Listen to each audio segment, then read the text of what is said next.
नमस्कार दोस्तों, UP infra zone में आपका स्वागत है।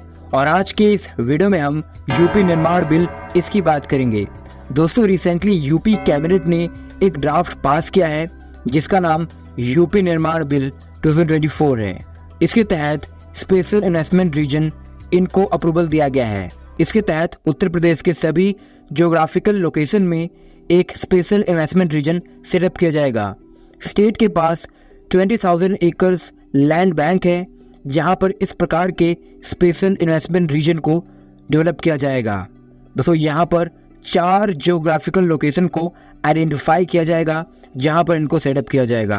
तो इस प्रकार के एक्ट भारत के 3 राज्यों में ऑलरेडी चल रहे हैं। इसमें गुजरात, राजस्थान और कर्नाटका शामिल है।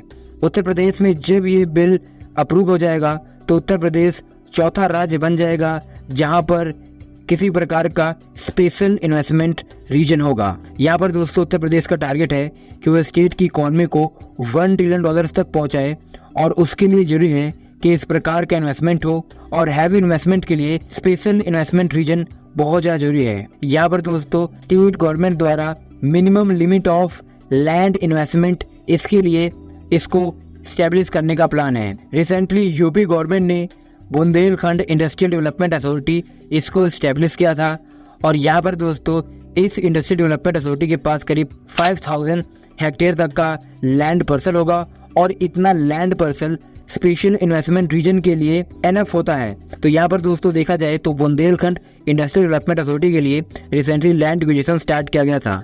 इसके अलावा यहाँ पर फेवरेबल एनवायरनमेंट बनाने के लिए भी इस प्रस्ताव का अप्रूवल होना जरूरी है।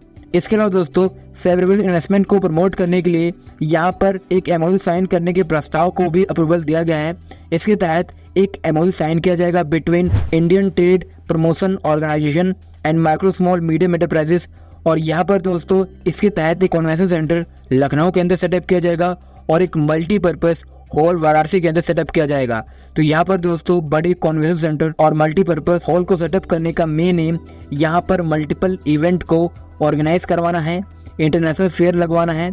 इसके अलावा जो भी इंटरनेशनल मीटिंग होती है वो उत्तर प्रदेश के अंदर हो पाए, इसलिए भी इस प्रकार के कन्वेंशन सेंटर मल्टीपर्पज हॉल को डेवलप किया जाएगा। दोस्तों, as I mention that 3 state Karnataka, Gujarat and Rajasthan they have already established special investment region. Now Uttar Pradesh also going to establish special investment region. तो यहाँ पर दोस्तों स्पेशल इन्वेस्टमेंट रीजन को develop करने का जो प्राइमरी ऑब्जेक्टिव है वो है इन्वेस्टमेंट अट्रैक्ट करना, बोथ डोमेस्टिक एंड फॉरेन।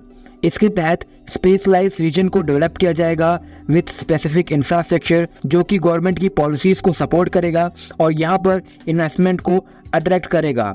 इसके तहत डेजिग्नेटेड स्पेसिफिक एरियाज को आइडेंटिफाई किया जाएगा, उनके लिए प्लॉटिंग की जाएगी, और यहाँ पर large tracts of land available किया जाएगा इंडस्ट्रीज के लिए, उनकी प्लॉटिंग होगी और इंडस्ट्रियल पार्क्स डेवलप होंगे। यहाँ पर multiple industrial parks specific field से डेवलप किए जाएंगे। स्पेशल इन्वेस्टमेंट रीजन में इंफ्रास्ट्रक्चर टॉप प्रायोरिटी होती है। यहाँ पर ट्रांसपोर्टेशन नेटवर्क भी टॉप नॉच होता है। इसके अलावा वाटर, इलेक्ट्रिसिटी जैसी जो बेसिक फैसिलिटीज होती है वो 24/7 अवेलेबल होती हैं, और वाटर मैनेजमेंट पे भी ध्यान दिया जाता है। इसके अलावा यहाँ पर रेसिडेंशियल फैसिलिटीज भी अवेलेबल होती हैं ताकि जो भी यहाँ पर वर्कर्स हैं उनको रेसिडेंशियल फैसिलिटीज मिल पाए। इसके अलावा दोस्तों यहाँ पर एक और बहुत चीज़ महत्वपूर्ण होती है, इसका गवर्नेंस स्ट्रक्चर। तो यहाँ पर दोस्तों एक और चीज़ बहुत महत्वपूर्ण होती है और वो चीज़ होती है गवर्नेंस स्ट्रक्चर। तो गवर्नेंस स्ट्रक्चर बहुत जरूरी होती है क्योंकि ये डिसाइड करती है कि किस प्रकार से जो मल्टीपल स्टेक होल्डर्स हैं उनके बीच में कोऑर्डिनेशन बने, और ये इसलिए भी जरूरी होती है कि जब भी एक बड़ा रीजन डेवलप किया जाता है तो वहाँ पर प्लानिंग बहुत जरूरी होती है। प्लानिंग के अलावा मैनेजमेंट भी जरूरी होती है। तो वहाँ पर डेवलपमेंट को प्रायोरिटी देने के लिए जितने भी स्टेक होल्डर्स हैं, डिफरेंट अथॉरिटीज़ हैं, उनके बीच में जो कोऑर्डिनेशन का काम करती है वो ये अथॉरिटी होती है। इसका जो गवर्नेंस स्ट्रक्चर होता है वो यहाँ पर प्लानिंग को प्रमोट करता है। इसके अलावा दोस्तों किसी भी क्षेत्र में सबसे जरूरी होता है लैंड एक्विजिशन, और सबसे बड़ी समस्या लैंड एक्विजिशन इसके परचेज और सेल में आती है। तो यहाँ पर ये जो बड़ी अथॉरिटीज़ होती हैं, स्पेशल इन्वेस्टमेंट रीजन के पास अच्छा खासा फंड होता है जिसका सहारा लेकर वो लैंड एक्विजिशन करती है। इसके अलावा कंपनसेशन प्रोवाइड करती है और रीसेटलमेंट करती है। जितनी बड़ी अथॉरिटी होगी उसके पास उतनी ज़्यादा कैपेसिटी होगी रीसेटलमेंट करने की और कंपनसेशन देने की, जो कि यहाँ पर रैपिड अर्बनाइजेशन और इंडस्ट्रियलाइजेशन को प्रमोट करता है। तो यहाँ पर दोस्तों जो स्पेशल इकोनॉमिक जोन होते हैं वो कभी कभार इन्हीं रीजन में डेवलप किए जाते हैं। तो यहाँ पर जो स्पेशल इकोनॉमिक जोन होते हैं वहाँ पर एडिशनल फिजिकल इंसेंटिव गवर्नमेंट द्वारा दिया जाता है, टैक्स इंसेंटिव दिया जाता है, ड्यूटी फ्री इंपोर्ट की फैसिलिटी होती है। इसके अलावा सिंप्लीफाइड कस्टम प्रोसीजर होता है, जो कि स्पेशल इन्वेस्टमेंट रीजन के अंदर भी आपको देखने को मिलेगा। यहाँ पर दोस्तों सेक्टर स्पेसिफिक इन्वेस्टमेंट प्लान बनाया जाता है, जिसमें manufacturing, IT, biotechnology, renewable energy, residential management, इस प्रकार के डेवलपमेंट को प्रमोट किया जाता है। तो मैंने जैसे कि आपको बताया कि ये मेजर कंपोनेंट है स्पेशल इन्वेस्टमेंट रीजन की। कुछ ऐसी चीज़ें हैं जो स्पेशल इकोनॉमिक जोन में होती हैं और वही चीज़ें आपको स्पेशल इन्वेस्टमेंट रीजन में देखने को मिलेगी।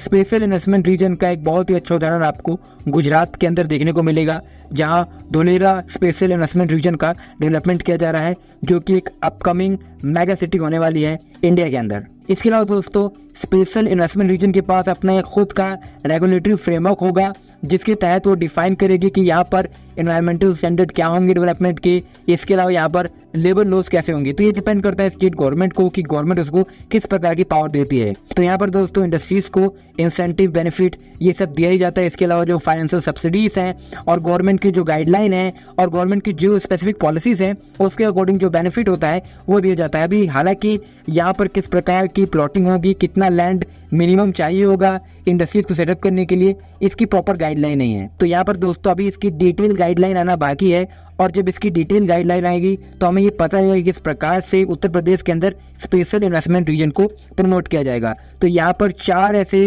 रीजन आइडेंटिफाई किए जाएंगे उत्तर प्रदेश के अंदर। तो दोस्तों मोस्ट प्रोबेबली जो मुझे लग रहा है, एक रीजन सेंट्रल उत्तर प्रदेश के अंदर होगा जो कानपुर और लखनऊ के बीच का क्षेत्र है। इसके अलावा एक रीजन बुंदेलखंड में हो सकता है, एक रीजन पूर्वांचल के अंदर हो सकता है और एक रीजन पश्चिमी उत्तर प्रदेश के अंदर हो सकता है। तो इस प्रकार से 4 स्पेशल इन्वेस्टमेंट रीजन डेवलप किए जाएंगे। खासकर हो सकता है कि मेरठ का जो क्षेत्र है वहाँ पर स्पेशल इन्वेस्टमेंट रीजन स्टैब्लिश हो, या फिर आगरा मथुरा का जो क्षेत्र है यहाँ पर भी इस प्रकार का स्पेशल इन्वेस्टमेंट रीजन स्टैब्लिश हो सकता है, क्योंकि ये द्वारा काफी सारा जो बड़ा लैंड पार्सल है वहाँ पर ऑलरेडी स्पेशल इकोनॉमिक जोन घोषित है और वो सेंट्रल गवर्नमेंट की बहुत सारी इन्वेस्टमेंट प्रोजेक्ट्स वहाँ पर चल रहे हैं। तो ओवरऑल दोस्तों इकोनॉमिक प्रॉस्पेरिटी के लिए गवर्नमेंट द्वारा इसको लाया गया है।